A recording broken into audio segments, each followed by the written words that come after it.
So guys, LG had a torrid time in recent years when it comes to smartphone sales, moving from a very solid player in the smartphone industry to really a forgotten piece of history.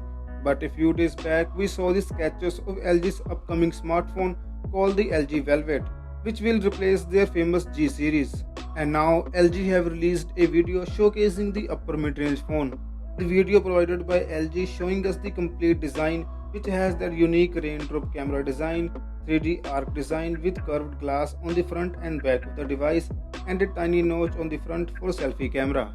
According to LG, they want to bring back a unique design to smartphones again that goes against the current design language of smartphones. And the raindrop camera design on the rear is way better than the big ugly camera bump. We heard from LG that this may be a more affordable phone with a mid-range chipset. Many people speculated it might be the Snapdragon 765G, and now that was confirmed officially by LG.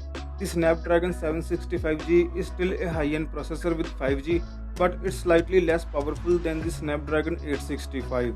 And LG has chosen this chipset because the Snapdragon 865 is way too expensive, and probably the biggest reason why flagship phones this year, such as the Galaxy S20 Ultra, OnePlus 8 Pro and more, have seen a dramatic increase in the price.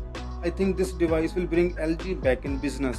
It will also be a mass premium model and is likely to be more affordable than competing flagship phones, which will give LG smartphones an edge over other $1,000 phones. We don't know when the LG Velvet phone will make its debut, as the company hasn't mentioned anything about the launch date as of yet. According to The Verge, which cited the Korean news portal Naver, LG Velvet will be unveiled on 15th of May. And that's it for today guys, and for more such videos, subscribe to my channel. Thanks for watching, see you in the next one, peace out.